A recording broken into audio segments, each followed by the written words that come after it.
وکفا وسلام علی عبادہ الذین اصطفی اما بعد.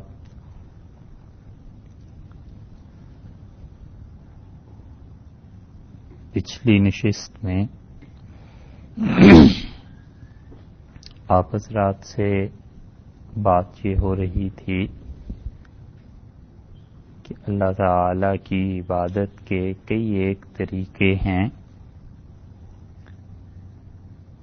اور اللہ نے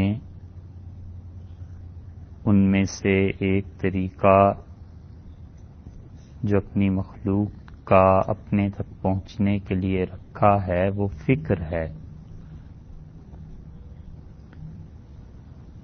اور اس کی کچھ مثالیں آپ سے عرض کی تھیں کہ انسان فکر کے ذریعے گناہگار بھی ہوتا ہے اور سوچ کے ذریعے اللہ کا قرب بھی حاصل کرتا ہے.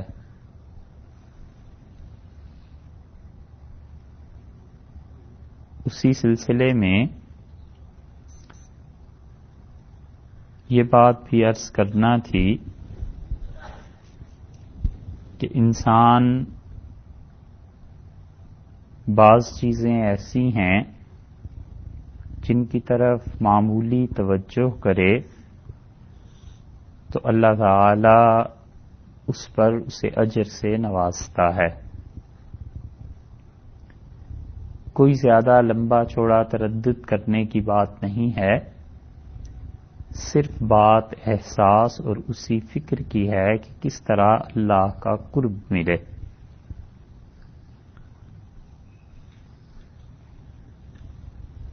کسی انسان میں بنیادی طور پر یہ خیال پیدا ہو جائے کہ جس طرح معاشرے میں چھوٹے اور بڑے کا ادب احترام اور یہ حدود ضروری ہیں، اسی طرح مجھے اللہ تعالی کا بھی ادب اور احترام کرنا ہے. اب کہنے کو یہ ایک بات ہے، مگر جتنا انسان اس کو سوچے گا تو اسے خود احساس ہوتا چلا جائے گا کہ اللہ حاکم ہے، بادشاہ ہے، سب سے زیادہ مہربانی اور رحمت کرنے والا ہے، تو میرا رویہ اس کے دربار میں اس کے سامنے کیا ہونا چاہیے. فقہا نے اسی وجہ سے یہ مسئلہ کتابوں میں لکھا ہے کہ جس لباس کو پہن کر انسان شرفاء کی مجلس میں نہ جا سکے، اپنے اعزاء اور رشتہ داروں کے ہاں نہ جا سکے، اس لباس کو پہن کر نماز پڑھنا بھی مکروہ. اور وجہ اس کی یہی ہے کہ جس لباس کو پہن کر اپنے رشتہ داروں کے پاس جاتے ہوئے شرم محسوس ہوتی ہے، اللہ کی ذات مقدسہ کے سامنے اس لباس میں کیوں جاتا ہے؟ وہ بھی دربار ہے، وہاں بھی ادب اور احترام ضروری.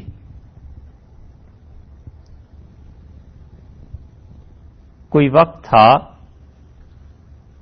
قطع نظر اس کے کہ نبی کریم صلی اللہ علیہ وسلم نے ساری حیات طیبہ میں کوئی نماز بغیر سر ڈھانپے نہیں پڑھی. احرام مستثنا ہے حج کے علاوہ، باقی یہ ثابت نہیں ہے، اگرچہ یہ فرض واجب بھی نہیں ہے، مگر ان سارے دلائل سے ہٹ کے ایک وقت ایسا تھا جب بر صغیر میں اتنا ادب اور احترام تھا کہ لوگ والد کے سامنے بھی ننگے سر جانا عیب سمجھتے تھے.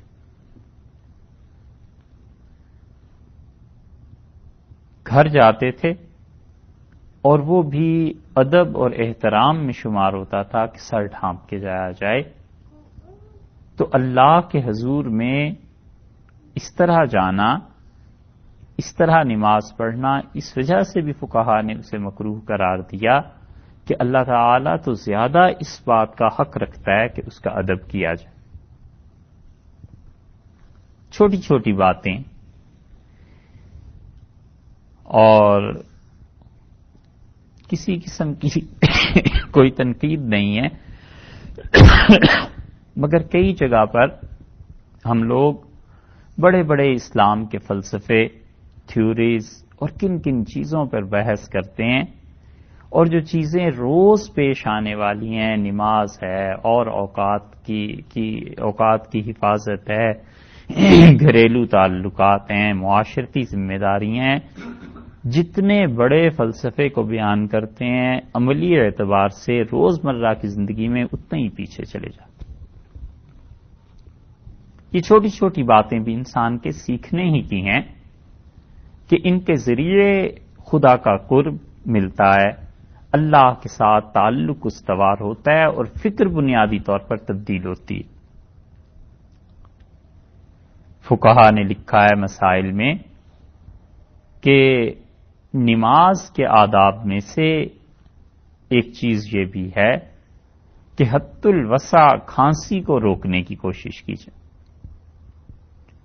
آپ حضرات اس مسئلے کو بہت آسانی سے ہم سے زیادہ اچھی طرح سمجھ سکتے ہیں۔ آپ دیکھیے، آپ کے ہاں پریزیڈنٹ ہیں کلنٹن، انہوں نے کوئی بات کوئی بیان دینا ہوتا ہے تو جتنے لوگ ہیں قرب و جوار پاس کھڑے ہوتے ہیں، اس کی تقریر بیان سن رہے ہوتے ہیں، کیسے پن ڈراپ سائلنس جسے آپ کہتے ہیں وہ ہوتا ہے، بالکل کوئی آواز پیدا نہیں ہوتی اور سب ہمتن گوش ہوتے ہیں کہ اعلان سننا چاہیے، بات سننی چاہیے، جو بات ہو رہی ہے اس کو دیکھ۔ جب ہم اللہ کے ہاں جائیں، نماز شروع کی اور یہ فکر آ جائے کہ میں ایسی جگہ پر کھڑا ہوں جو دربار ہے اور بادشاہ ہے اور احکم الحاکمین ہے، اور اسی سے منہ لگنا ہے زندگی میں بھی موت کے بعد بھی، تو وہ اس کا اہتمام کرے گا کہ اگر مرض نہیں ہے، کھانسی نہیں ہے، زکام نہیں لگا ہوا، تو اپنے آپ کو ادب اور احترام سے کھڑا کرنے کی کوشش کرے گا۔ شریعت نے اسی لیے یہ حکم دیا کہ وضو کر کے آؤ، ناک صاف کر کے آؤ اور کھانسی وغیرہ سب چیزوں سے فارغ ہو کے آؤ، کیونکہ جس بادشاہ کے دربار میں جانا ہے یہاں بھی اسی اہتمام اور توجہ سے بات سننی چاہیے، اس کا کلام پڑھا جا رہا ہے۔ جس پن ڈراپ سائلنس کو آپ کو اور ہمیں لے جا کر اگر کلنٹن صاحب کے ساتھ کھڑا کر دیں تو نگاہ نہیں ہٹے، آپ کے تو کچھ نہیں کہتے، ہمارا تو یہ حال ہو سمجھتے ہیں، اور ہم تو بالکل چپ رہے ہیں کہ پتہ نہیں کیا ہے۔ بالکل ایسے ہی، بلکہ اس سے بھی کہیں زیادہ اللہ تعالی کے حضور میں جائے تو وہاں بھی ایسی کیفیت ہونی چاہیے کہ بادشاہ ہے اور جو کچھ عرض کر رہا ہوں وہ سن رہا ہے۔ بنیادی طور پر دیکھیے تو ایک ہی بات ہے فکر کی کہ اس کے حضور میں جانا کیسے، اس کے دربار میں پہنچنا کیسے، اور یہی پیشگی اور حاضری جو یہاں ہو رہی ہے یہی قیامت میں بھی ہو جائے گی۔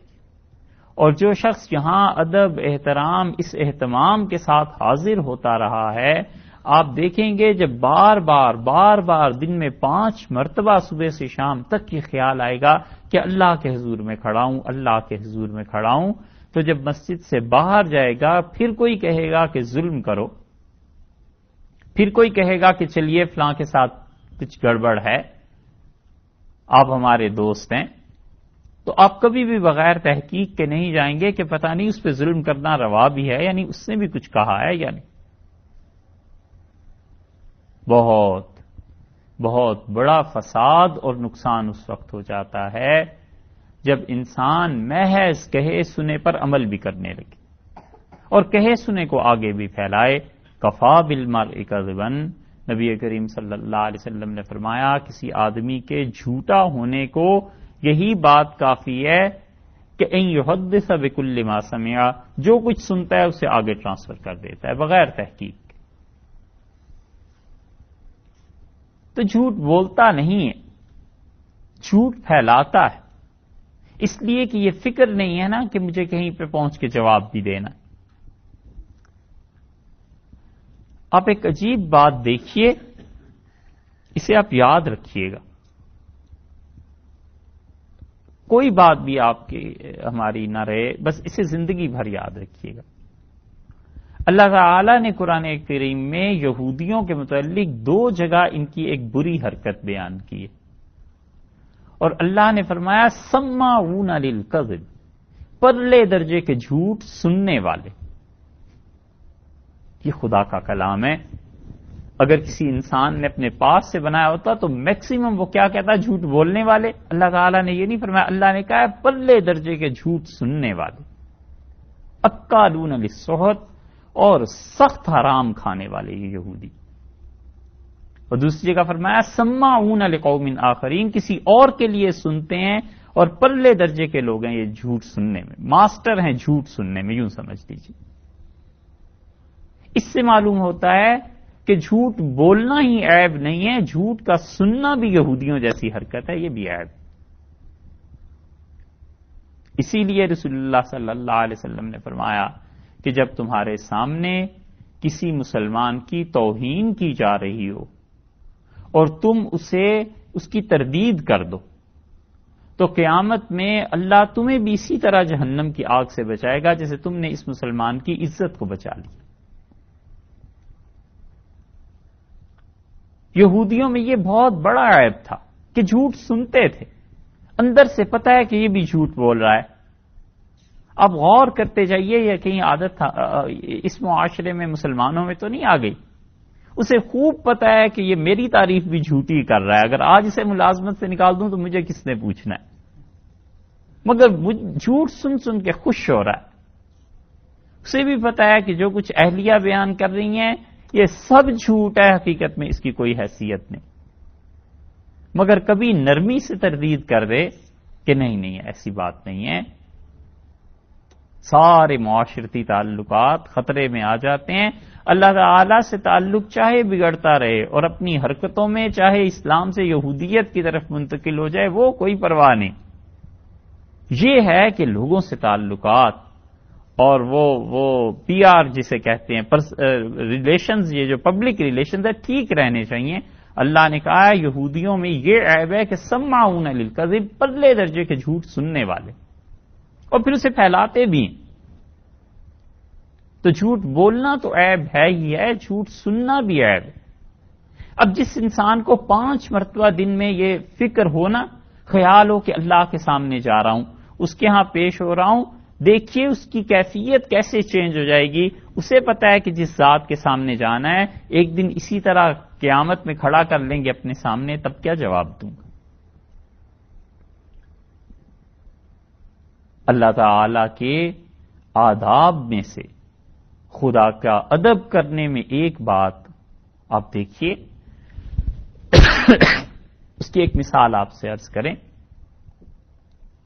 کسی انسان کو محبت ہے، جس سے بھی، بھائی سے، بہن سے، والدین سے، کسی سے، بھائی سے محبت ہے، اور محلے میں لوگ کہتے ہیں تمہارے بھائی نے چوری کی،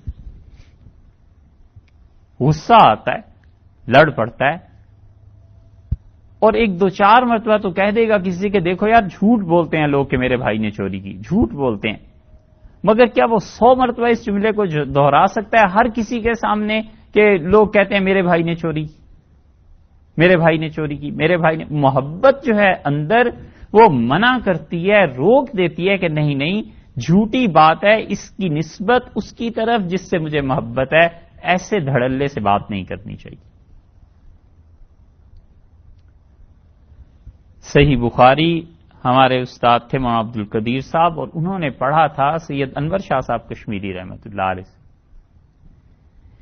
بحث آ گئی اس بات کی کہ چوری کی حد کیا ہے، ہاتھ کیسے کاٹتے ہیں کیا، اور انہوں نے ایک حدیث سنائی کہ نبی کریم صلی اللہ علیہ وسلم کے پاس سفارش گئی، مشہور حدیث ہے، آپ نے سنی ہوگی، اور آپ نے ارشاد فرمایا کہ لو فاطمہ بنت محمد سرقت لقطعت یدہا، اگر میری بیٹی فاطمہ رضی اللہ عنہا چوری کرتی تو میں اس کا بھی ہاتھ کاٹ دیتا۔ تو اس پوری بحث میں 2-3 گھنٹے بحث کی، کئی بار اس حدیث کا حوالہ دینا پڑا، تو فرماتے تھے کہ اگر فلاں کی بیٹی بھی ہاتھ کاٹتی تو چوری کرتی تو اس کا بھی ہاتھ کاٹ دیا جاتا، فلاں کی بیٹی فلاں بھی چوری کرتی تو اس کا بھی ہاتھ کاٹ دیا جاتا، نام نہیں لیا۔ تو کسی نے پوچھا کہ حضرت آپ نے 20 مرتبہ اس حدیث کا حوالہ دیا مگر نام نہیں لیا، نہ حضرت فاطمہ رضی اللہ عنہا کا، نہ نبی کریم صلی اللہ علیہ وسلم کا. تو انہوں نے کہا میاں ادب بھی کوئی چیز ہے یا نہیں؟ ہے یہ حقیقت.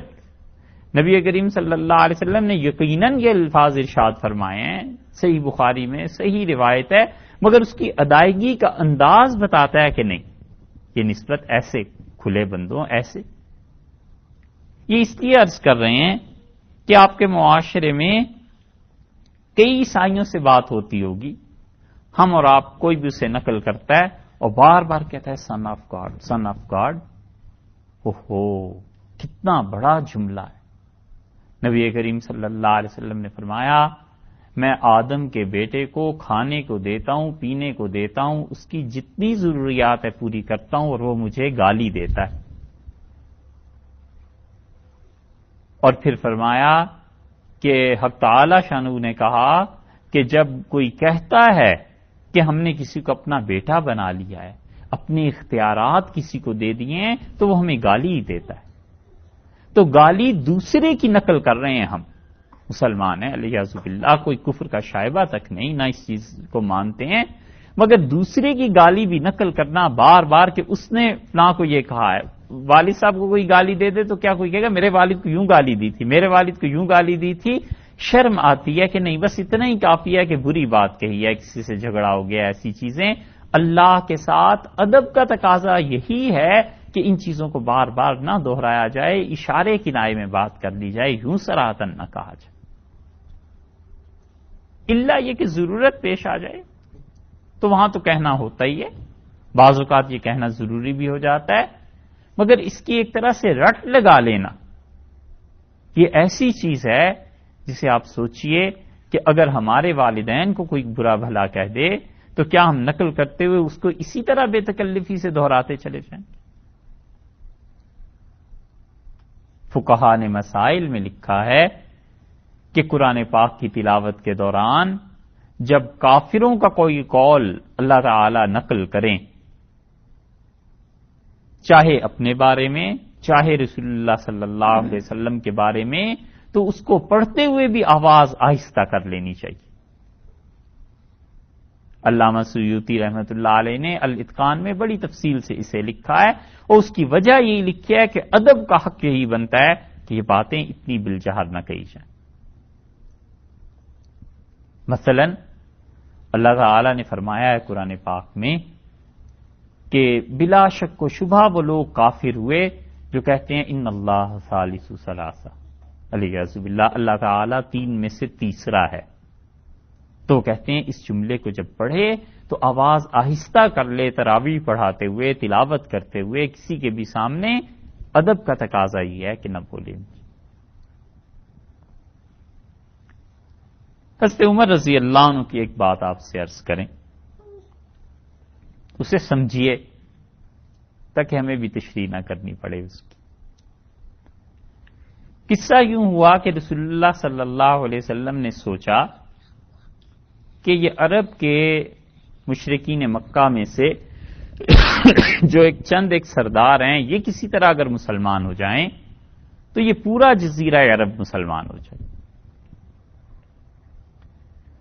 انہوں نے کہا کہ ہم آپ کے پاس آنے کو، آپ کی بات سننے کو تیار ہیں، مگر یہ جو لوگ آپ کے پاس بیٹھے ہوتے ہیں نا، یہ کل تک اور اب تک ہمارے غلام ہیں، اور ہم ہی ان کے ساتھ آ کے بیٹھ جائیں، یہ نہیں ہو سکتا.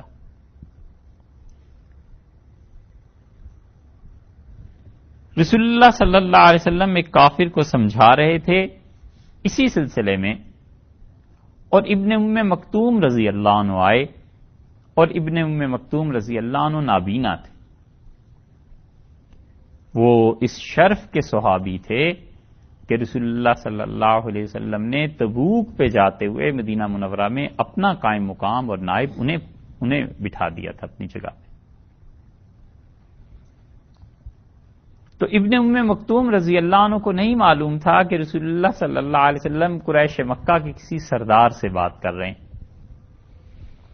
تو انہوں نے آ کے اپنی طرف متوجہ کرنے کی کوشش کی، پھر دوبارہ، پھر سے بارہ، تو رسول اللہ صلی اللہ علیہ وسلم کو ناگوار گزرا.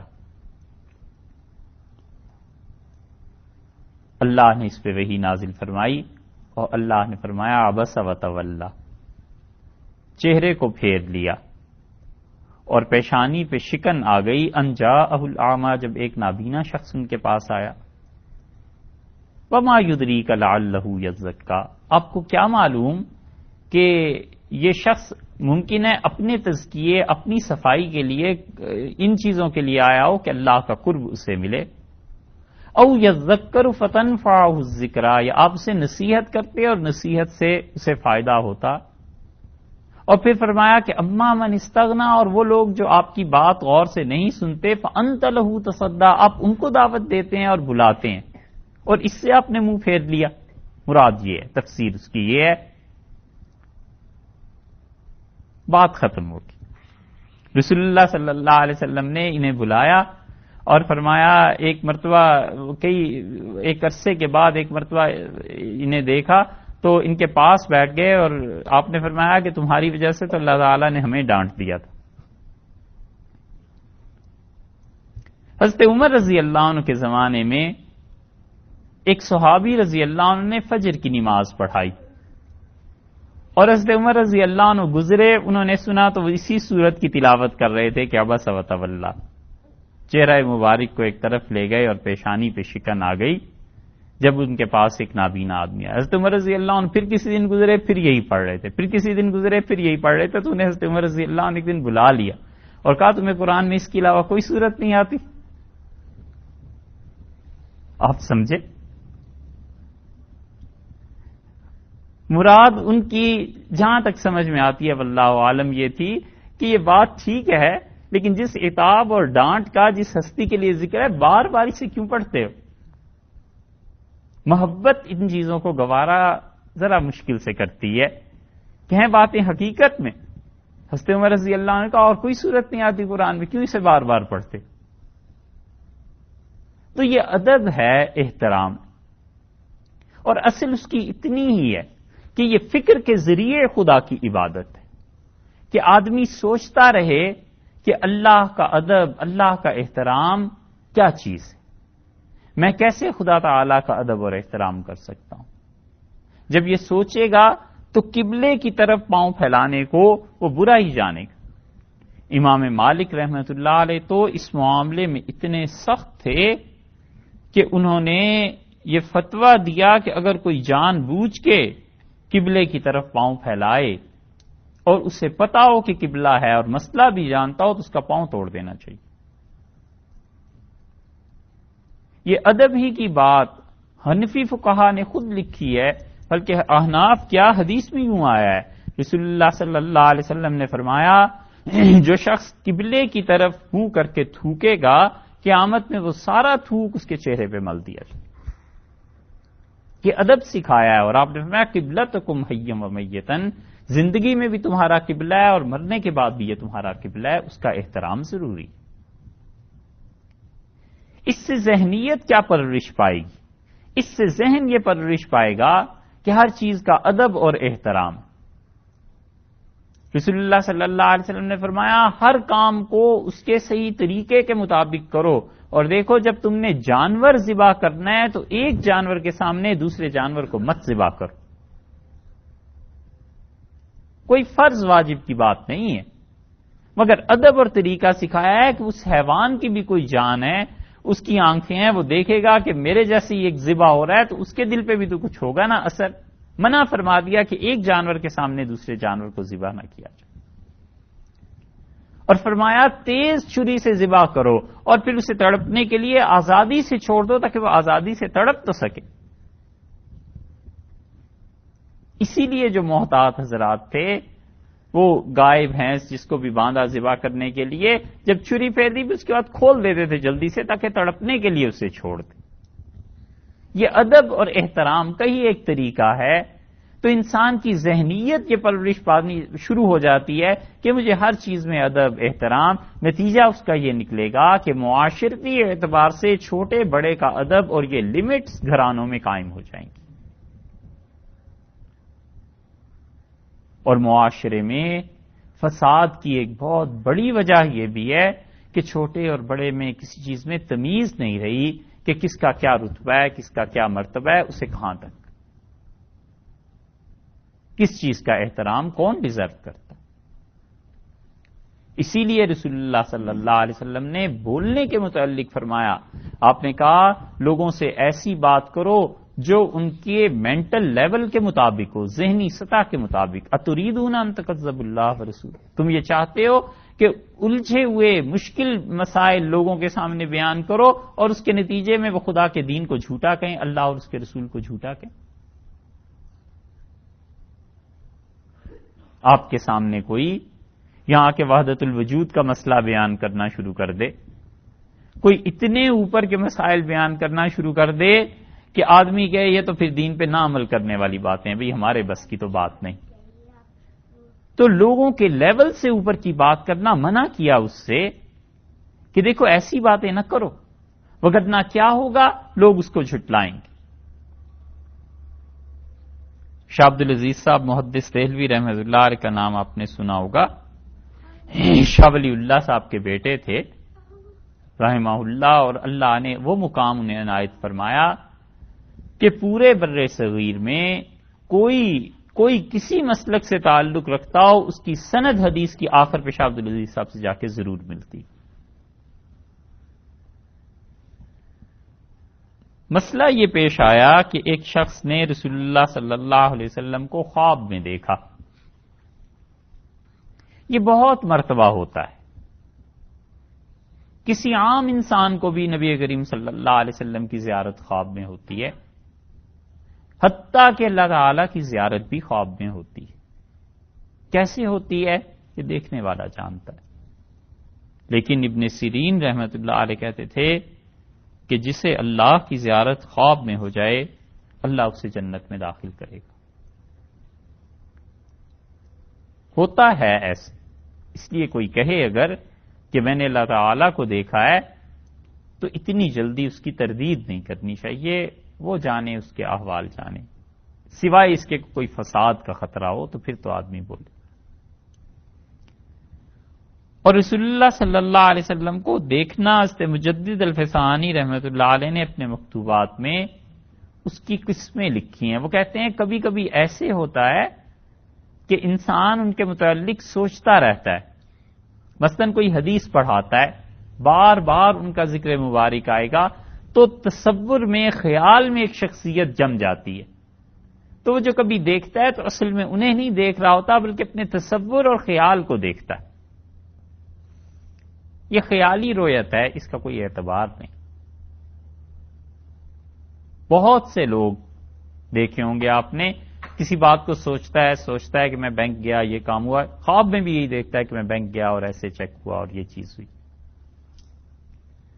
دوسری قسم انہوں نے لکھی ہے کہ رسول اللہ صلی اللہ علیہ وسلم کو خواب میں دیکھنے کی دوسری قسم یہ ہے کہ کوئی شخص انہیں اپنی اصلی صورت مبارکہ میں نہ دیکھے۔ مثلا کسی انسان نے دیکھا کہ انہوں نے پینٹ شرٹ پہن رکھی تھی، کسی انسان نے دیکھا کہ رسول اللہ صلی اللہ علیہ وسلم کا حلیہ اور لباس کے علاوہ بھی وہ چہرہ مبارک نہیں تھا جو حدیث میں آیا ہے، تو کہتے ہیں انہوں نے دیکھا تو انہیں، لیکن اس کی دل کی نگاہ خراب ہو گئی تھی، دل کی نگاہ پر جس چیز کا اثر تھا اسی میں اس نے دیکھا، اس پہ اثر مغربی تہذیب سے متاثر ہونے کا تھا، اس لیے اس نے انہیں انہی لباس میں دیکھ لیا۔ ایسے ہی ہے جیسے کوئی انسان ڈارک گلاس استعمال کرے اور گہرے جس رنگ کے شیشے ہوں گے چیزیں بھی ویسی ہی نظر آنا شروع ہو جاتی۔ یہ دل کی بھی ایک نگاہ ہے، اس کا معاملہ ایسے ہو جائے تو پھر ایسے ہی نتائج سامنے آتے، اور کبھی اصل صورت مبارکہ میں دیکھتا ہے، اور یہ بہت خدا کا احسان ہے کسی کو ایسے نصیب ہو جائے۔ مسئلہ کسی نے لکھ کے بھیجا کہ میں نے رسول اللہ صلی اللہ علیہ وسلم کو خواب میں دیکھا ہے مگر ان کی وہ صورت مبارکہ نہیں ہے جو حدیث میں آئی ہے، تو یہ کیا ہے؟ شاہ عبد العزیز صاحب رحمۃ اللہ علیہ نے فتوے میں لکھا کہ آپ نے انہیں دیکھا ہے مگر جس چیز کا آپ پہ غلبہ ہے آپ نے اس طرح کا انہیں دیکھا ہے، اب اس سے بھی زیادہ آسان مثال سمجھنا چاہیں، شاہ صاحب نے نہیں لکھا لیکن مثال دیتے ہیں، جیسے کسی انسان پر اپنے شیخ، اپنے پیر، اپنے والد، کسی کی محبت کا غلبہ ہوتا ہے تو بسا اوقات رسول اللہ صلی اللہ علیہ وسلم کو انہی کی شکل میں دیکھتا ہے، ہوتا ہے۔ تو شاہ صاحب نے لکھا کہ آپ نے دیکھا تو انہیں ہے، لیکن آپ کی نگاہ کا فرق ہے۔ اور یہ فتویٰ دستخط کے لیے جب ان کے بھائی شاہ عبد القادر صاحب رحمۃ اللہ علیہ کے پاس گیا، جن کا قرآن پاک کا ترجمہ سب پڑھتے ہیں، تو شاہ عبد القادر صاحب رحمۃ اللہ علیہ نے لکھا کہ مجھے اس فتوے سے اختلاف ہے، اور میں تو سیدھے سادے اس بات کا قائل ہوں کہ جس نے رسول اللہ صلی اللہ علیہ وسلم کو اصل شکل مبارک میں، صورت مبارکہ میں دیکھا ہے، بس اس نے دیکھا ہے اور کچھ نہیں۔ یہ بھی بعض علماء کا مسلک ہے، وہ تو اتنے سخت ہیں اس معاملے میں کہ کہتے ہیں صحیح حدیث میں یہ آیا ہے کہ رسول اللہ صلی اللہ علیہ وسلم کے 20 سے کم بال سفید تھے انتقال کے وقت، تو جس نے 21 بھی دیکھے اس نے انہیں نہیں دیکھا۔ یہ بھی ایک مسلک ہے ان حضرات کا، اگرچہ تھوڑے ہیں۔ شاہ عبد القادر صاحب رحمۃ اللہ علیہ کا یہ فتویٰ جب دوسرے بھائی کے پاس گیا تو شاہ عبد العزیز صاحب نے اس کا جواب لکھا، انہوں نے پھر اس کا جواب لکھا، ایک ہی حویلی میں ایک کمرے میں یہ ہیں، دوسرے کمرے میں وہ ہیں۔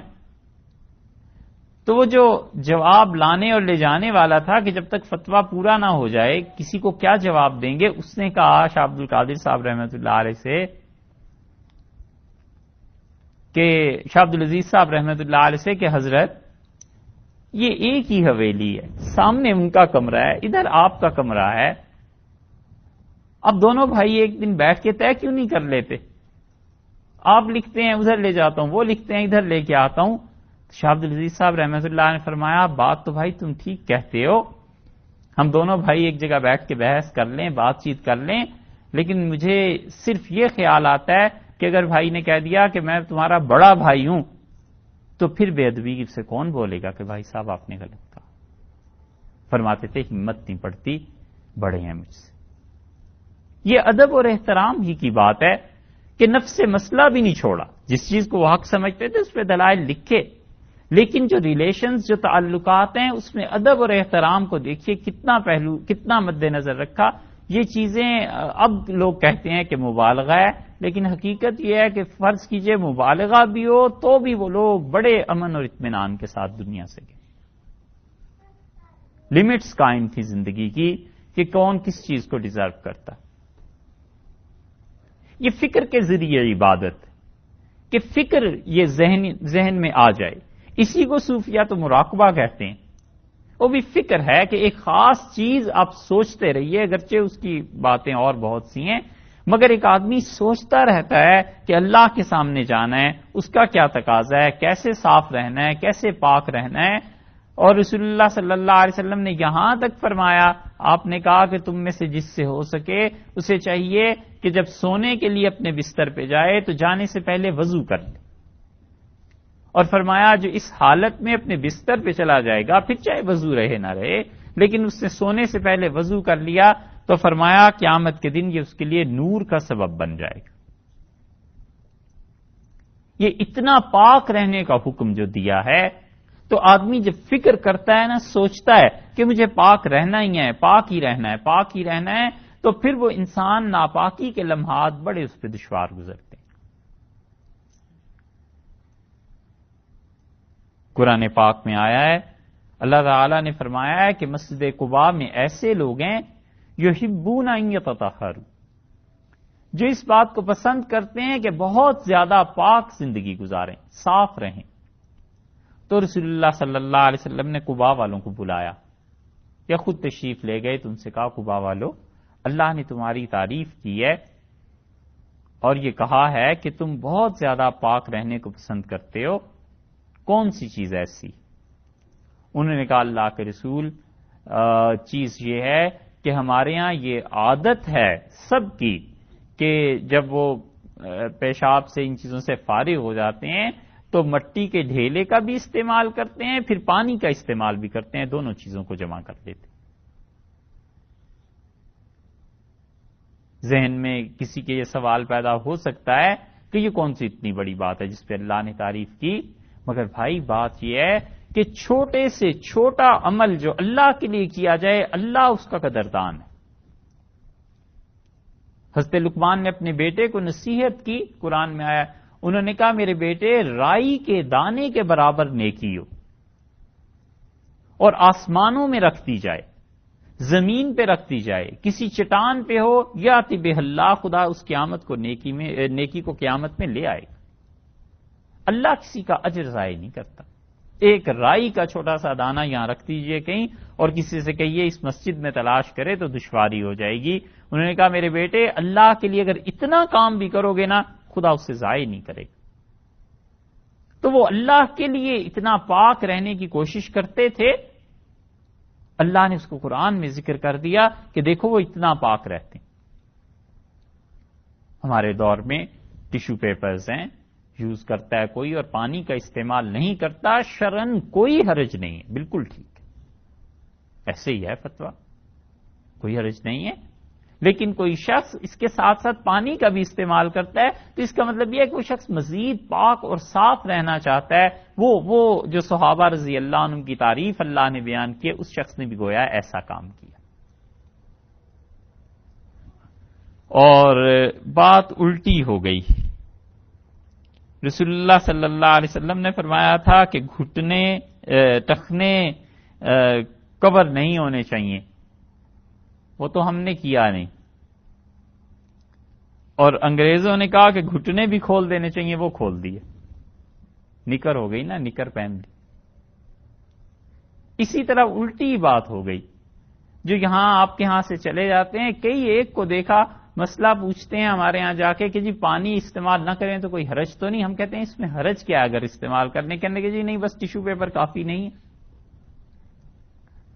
ہم نے کہا بھئی آپ امریکہ برطانیہ میں تو نہیں آ گئے، وہاں کے مسلمانوں کا تو مسئلہ فرض کیجئے پانی کا ہے تو ٹھیک ہے، اور یہ یہاں بھی کوئی فرض اور واجب نہیں ہے، مگر ایک چکر یہاں کا لگ گیا، وہ کہتا ہے میں ٹیشو پیپر پہ آ جاؤں، پانی کو تو چھوڑ ہی دوں۔ یہ الٹی ہو گئی نا بات۔ تو جب فکر رہے گی کہ مجھے خدا کے ہاں جانا ہے، خدا کے ساتھ تعلق ہے، میکسیمم کوشش کرے گا کہ میں پاک رہوں۔ فکر کے ذریعے انسان خدا کی عبادت کرتا ہے۔ یہ فکر تمام اعمال کا محور اور مرکز ہے۔ اس فکر کو تبدیل ہونا چاہیے۔ فکر یہ ہونے لگے الیاذ باللہ، اتنی مثالیں آپ کو نیکی کی دی، گناہ کی مثال آپ سے عرض کریں، یہ فکر لگ جائے کہ یہ فلاں شخص جو ہے نا یہ تو ضرور کوئی گڑبڑ کرتا ہے، رات کو دیر سے آتا ہے، بس یہ پہلا بیج پڑ گیا اس گناہ کا جس کی انتہا جھوٹے الزام پہ بھی ہو سکتی ہے، کسی چیز پہ بھی ہو سکتی ہے۔ یہ سوچ لیا کہ یہ شخص کوئی ایسی حرکت کرتا ہے، کوئی دلیل نہیں ہے، کوئی چیز نہیں ہے، ہر مرتبہ یہ مسئلہ بیان کرتے ہیں کہ کسی کو اچھا سمجھنے کے لیے کسی دلیل کی ضرورت نہیں۔ اسلام نے مزاج یہ دیا ہے کہ سب لوگ اچھے ہیں، جو دلیل سے ثابت کرے کہ میں برا ہوں اسے کہو، وگرنہ سب لوگ اچھے ہیں۔ رسول اللہ صلی اللہ علیہ وسلم نے فرمایا میرے پاس کسی کی شکایت لے کے نہ آیا کرو، میرا جی چاہتا ہے کہ میں تم میں سے جاؤں وانا سلیم الصدر، اور میرا سینہ سب کی طرف سے ٹھنڈا ہو۔ ہاتھ اللہ نے کس لیے دیے؟ کوئی ہاتھوں سے نہیں چلتا۔ پاؤں اللہ نے کس لیے دیے ہیں؟ کوئی پاؤں سے کھانا نہیں کھاتا۔ نگاہ کس لیے دی ہے؟ کوئی شخص سننا چاہے تو یہ نہیں کرے گا کہ آنکھیں بند کر لے کہ مجھے آواز نہیں آئے گی، کانوں سے سنے گا۔ بالکل اسی طرح اچھی طرح سمجھنا چاہیے کہ یہ دل اللہ نے اپنی یاد کے لیے دیا ہے، اس لیے نہیں دیا کہ لوگوں کے گناہوں کی کھوج لگاتا پھرے۔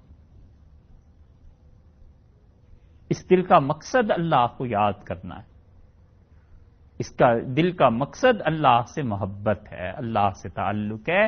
اس میں جتنا غیر کو بساتا چلا جائے گا یہ آبادی اتنی بڑھتی چلی جائے گی، یہ بستی اتنی آباد ہوگی، مگر وہ بستی در حقیقت برباد ہو جاتی، دل برباد ہو جاتا۔ اس لیے رسول اللہ صلی اللہ علیہ وسلم نے اصول کی بات بیان کی اور آپ نے فرمایا جہاں تک ہو سکے مومنوں سے، ایمان والوں سے اچھا گمان رکھو۔ اب دیکھیے دل کا گناہ کیسے ہوتا ہے کہ اچھا گمان نہیں رکھتا ایمان والوں سے، اور یہ شک شروع ہو جائے، الیاذ باللہ، فرض کیجئے شوہر کو شک شروع ہو جائے بیوی، اور بیوی کو شبہ ہونے لگے شوہر پہ، ساری معاشرتی زندگی برباد ہو کے رہ جاتی ہے۔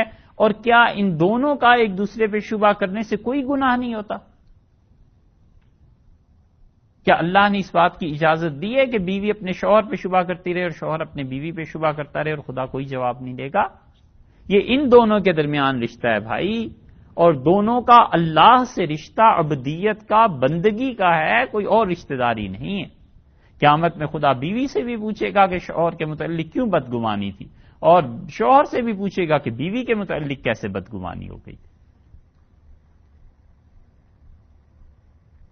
اگر کوئی یہ سمجھتا ہے کہ یہ ہمارا ذاتی معاملہ ہے تو ذاتی معاملہ نہیں ہے، یہ تو اللہ نے منع کیا ہے کہ ان بعض الظن اسم، اور لوگوں بعض گمان گناہ ہوتے ہیں۔ مت سوچے،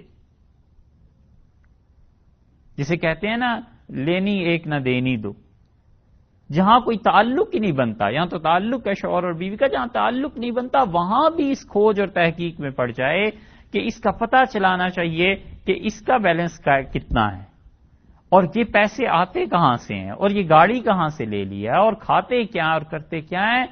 اوہو، یہ کھوج پھر گناہ تک لے جائے گی، اور فائدہ کیا ہوا؟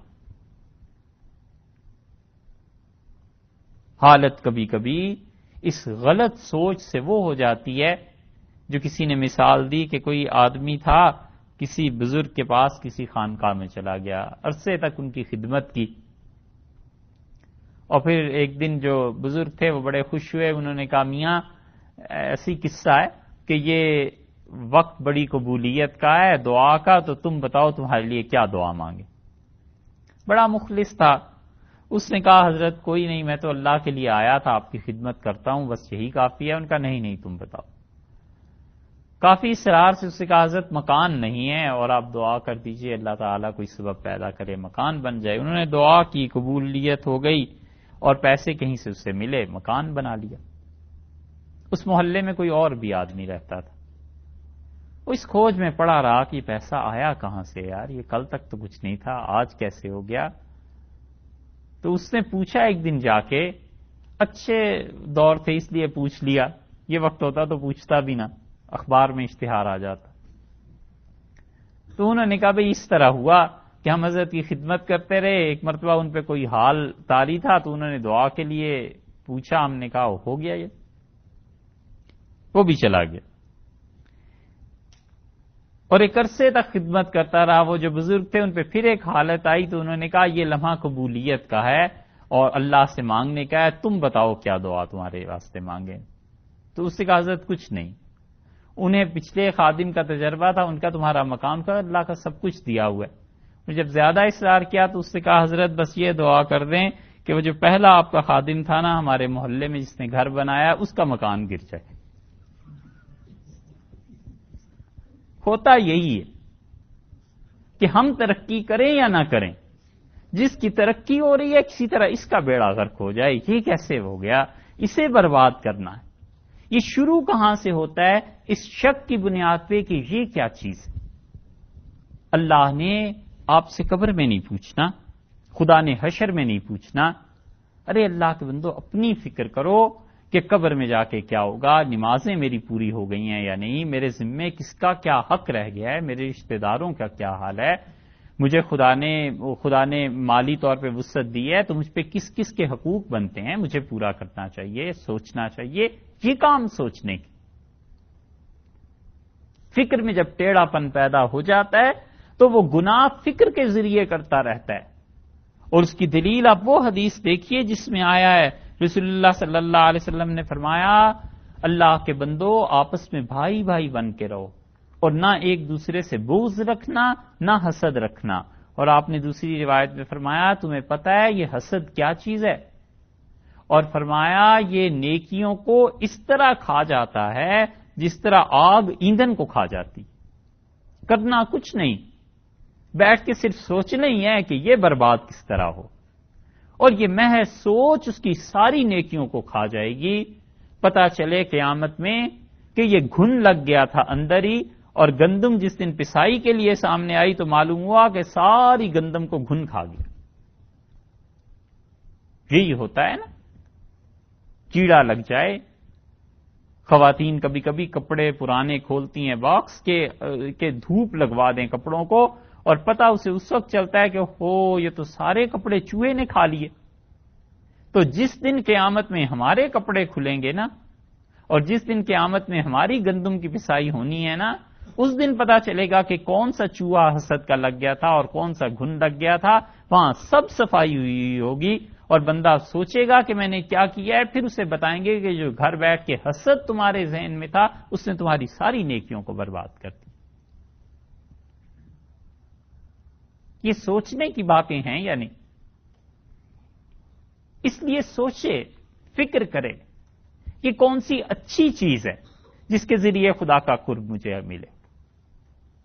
اسی طرح گناہ کی آپ دوسری مثال دیکھیے کہ ایک انسان گناہ کی نیت رکھتا ہے، چاہے وہ عملاً نہ کرے، لیکن روح داغدار ہو جائے گی، روح پہ داغ لگ جائے گا. ارادہ کرتا ہے کہ فلاں شخص سے جا کے لڑوں گا اور اس کو تو ذلیل کرنا ہی ہے. آج گھر سے نکلا، اس کے گھر پہنچا، اس کا مقدر وہ گھر پہ نہیں ملا. اس نے بظاہر کچھ نہیں کیا، لیکن یہ جو جس نیت سے سارا سفر طے کیا ہے نا، وہ قیامت میں اللہ کے ہاں کھول دی جائے گی. اللہ کے ہاں قیامت میں صرف اعمال ہی نہیں کھلیں گے، نیتیں بھی کھلیں گی. عمل تو یہ دکھائیں گے کہ یہ راجہ صاحب نماز پڑھ رہے ہیں، اور ہم اور آپ سب قیامت میں کھڑے ہو کے کہیں کہ اللہ بڑا اچھا کام کر رہے ہیں، اور نیت کا ویڈیو ٹیپ یہ چلے گی ساتھ کہ یہ نماز اس لیے پڑھ رہا تھا کہ تم نمازی باقی خوش ہو جاؤ، اس کو ذرا ووٹ دینا ٹھیک طریقے سے. پھر پتا چلے گا کہ اس نماز کی حقیقت کیا تھی. کوئی شخص خون لے کے آ جائے گا اپنا کہ خدایا مجھے اس نے قتل کیا ہے، ہم سب کہیں گے ظلم کیا ہے، مگر پتا چلا کہ اس نے تو گولی کسی اور مقصد کے لیے چلائی تھی، غلطی سے فائر صاف کر رہا تھا بندوق اور فائر ہو گیا، بیوی کو لگ گئی، کسی کو لگ گئی، اس شخص کا کوئی قصور نہیں، خطا ہو. اللہ کے ہاں ہی عدل ہے، انصاف ہے اور رحمت ہے اس کی. بس اس کی فکر کرنی چاہیے کہ کسی طرح اللہ کی رحمت شامل حال رہے، کسی طرح خدا تعالی اس باطن کو بیماریوں سے محفوظ کرے. وہ گناہ جو جذبات کے غلبے سے ہوتے ہیں وہ اللہ کے ہاں قابل معافی ہیں، آسان ہیں بنسبت ان گناہوں کے جن کی عادت پڑ جاتی ہے. دونوں میں فرق نہیں ہے. ایک آدمی پہ جذبات کا غلبہ ہے کسی چیز کا، اور اس نے اس کے نتیجے میں کوئی کام کر لیا ہے، وہ بھی گناہ، لیکن جب وہ خود اس کام سے فارغ ہو جائے گا تو ندامت، شرمندگی ہوتی ہے، آنکھیں کھل جاتی ہیں اور اللہ سے معافی مانگ لیتا ہے.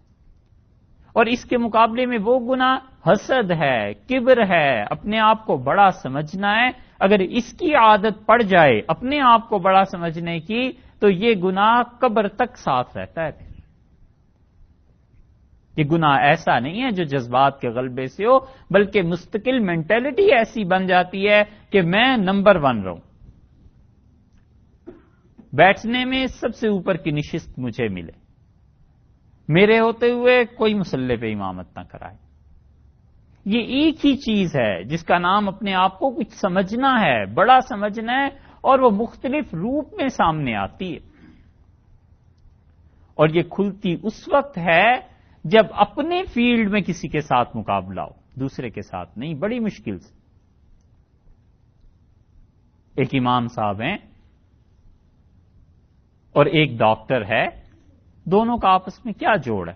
امام صاحب جتنا مرضی پڑھیں لکھیں، جتنی مرضی ترقی کریں، ڈاکٹر صاحب کہیں گے ہمارے مسجد کے امام صاحب بہت اچھے ہیں. یہ تو اس دن پتا چلے گا جس دن ڈاکٹر صاحب سے ایک بڑا ڈاکٹر وہاں آ جائے اور لوگ اس کی طرف جانے لگیں اور ڈاکٹر صاحب یہ سمجھیں گے تو میری توہین ہو گئی، میرے ہوتے ہوئے کوئی کیوں آ گیا۔ اب پتا چلا کہ اچھا صاحب ہم اپنے آپ کو یہ سمجھتے ہیں۔ امام صاحب کا اس دن پتا چلے گا جس دن کوئی دوسرا آ گیا، ان سے زیادہ علم تھا، انہوں نے کہا سوال ہی پیدا نہیں ہوتا، اس سے تو بالکل کچھ نہیں آتا، اسے تو نکال دیجیے۔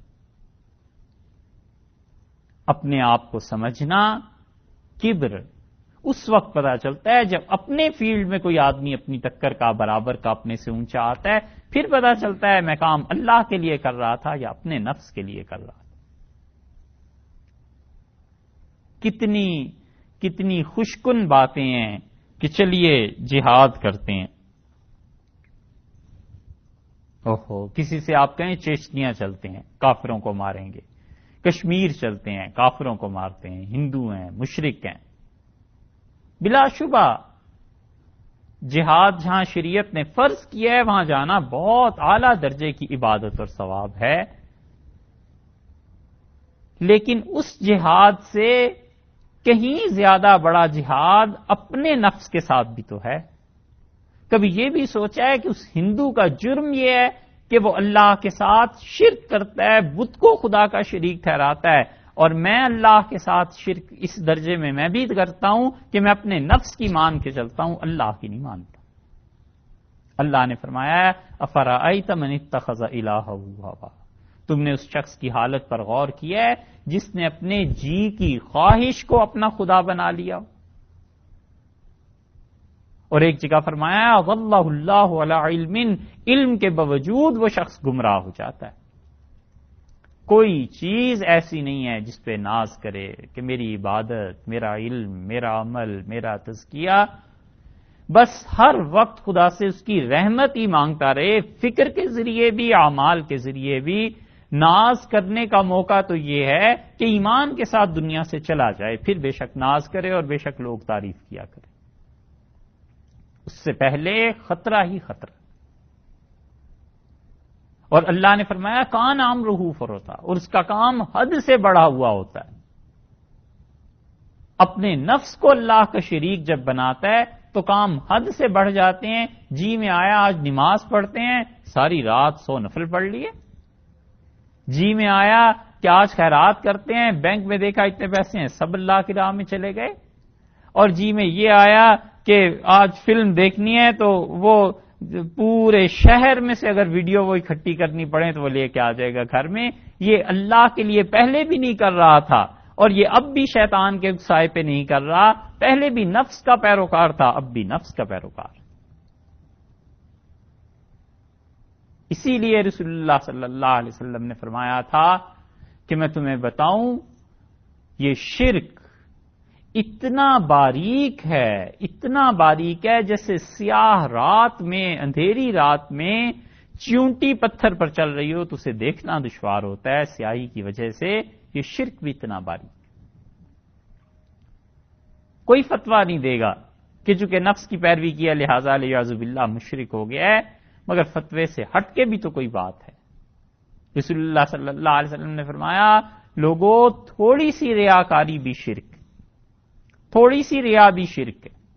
اور آپ نے فرمایا قیامت میں اللہ تعالیٰ اپنے فرشتے کو بھیجے گا اور لوگ حساب کے لیے کھڑے ہوں گے، اور وہ فرشتہ آ کے اعلان کرے گا کہ اللہ نے کہا ہے جس نے جس کے لیے جو نیکی کی تھی اس سے آج کے دن جا کے اجر لے لے، اور جس نے ہمارے لیے کی تھی وہ ٹھہر جائے، ہم ابھی حساب شروع کریں گے۔ اوہو، اس دن پتا چلے گا کہ یہ پیسے تو چھوٹے بھائی کو اس لیے دیتا رہا تھا کہ وہ میرا نوکر ذرا بن کے رہے، وقت آنے پہ میرے خلاف کوئی بات نہ ہو۔ اور اس کا پتہ کیسے چلتا ہے؟ پتہ ایسے چلتا ہے اگر اللہ کے لیے نیکی کی تھی، اجر بھی تو اللہ ہی سے چاہیے تھا، پھر مخلوق کے برہم ہونے پہ اسی کی شکایت پیدا ہوتی ہے کہ جی میں تو ساری زندگی نیکی کرتا رہا اور دیکھیے کیا اجر کیا صلہ اس نے دیا۔ ارے اللہ کے لیے نیکی کی تھی، اس نے کوئی صلہ دیا یا نہیں دیا، اس سے بحث نہیں۔ قطعاً اجر کی کسی سے توقع رکھے ہی نہ، اور یہی کہ اللہ کے لیے کی تھی، آپ کے لیے تھوڑا ہی کی تھی کہ آپ میرے ساتھ اچھائی کریں گے برائی کریں گے، اس سے کوئی تعلق نہیں۔ تعلق اس سے ہے کہ اللہ قیامت میں دے. جب کسی شخص کا نیکی میں دنیا میں یہ حال بن جائے کہ وہ ہر ایک کے ساتھ اچھائی کرتا رہے اور اجر کی توقع اللہ سے رکھے اور کسی سے نہیں، اس کا مطلب ہے کہ انشاءاللہ اس کی جان اس ریاکاری سے چھٹ جائے گی. وگرنہ قیامت میں جس کے لیے نیکی کی تھی اس سے اجر لیتا رہے. یہ فکر کے گناہ ہیں، یہ سوچ کے گناہ ہیں، اور رسول اللہ صلی اللہ علیہ وسلم نے انہی چیزوں سے منع فرمایا ہے بڑی شدت کے ساتھ کہ انسان اپنی اصلاح کرے اور فکر کا محور اور مرکز تبدیل کرے. یہ کام ہیں جو کرنے کے ہیں، اور اسی کے ذریعے اللہ کا قرب حاصل ہوتا ہے. مزید انشاءاللہ آئندہ بات کریں.